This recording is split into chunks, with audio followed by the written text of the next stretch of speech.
চট্টগ্রাম নগরীর মুরগির ফার্ম এলাকায় ভান্ডারীর বালুর মাঠে ঈদে মিলাদুন্নবী সাল্লাল্লাহু আলাইহি সাল্লাম উদযাপন উপলক্ষে এক আজিমুশান নুরানি মিলাদ মাহফিল আয়োজন করা হয়েছে।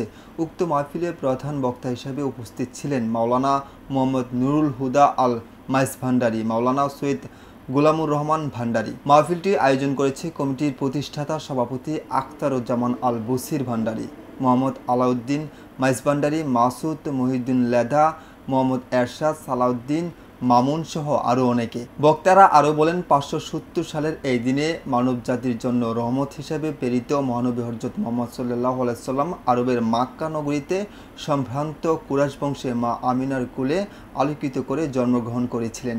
এই অন্ধকার যুগ থেকে মানবকুলকে মুক্তিসহ তাদের আলোর পথ দেখাতে মহানবী সাল্লাল্লাহু আলাইহি সাল্লামকে আল্লাহ তাআলা এই পৃথিবীতে প্রেরণ করেছেন। মহানবী হযরত মুহাম্মদ সাল্লাল্লাহু আলাইহি সাল্লাম মানব জীবনের প্রতিটি ক্ষেত্রে প্রতিটি ভূমিকায় অবতীর্ণ হয়ে তিনি বিশ্ব মানবতার জন্য অনিন্দ সুন্দর এবং অনুসরণীয় শিক্ষা আদর্শ রেখে গেছেন, যার প্রতিটি যুগ শতাব্দীর মানুষের জন্য মুক্তির দিশারি হিসাবে পথ দেখাবে। ঈদে মিলাদুন্নবী উদযাপন করা মানে হযরত মুহাম্মদ সাল্লাল্লাহু আলাইহি সাল্লামকে সম্মান করা। ধর্মীয় ভাবগাম্ভীর্যের সঙ্গে যথাযথ মর্যাদায় এই দিনটিকে পালন করা হয়েছে। নাসির উদ্দিন লিটন, আমার বার্তা, চট্টগ্রাম।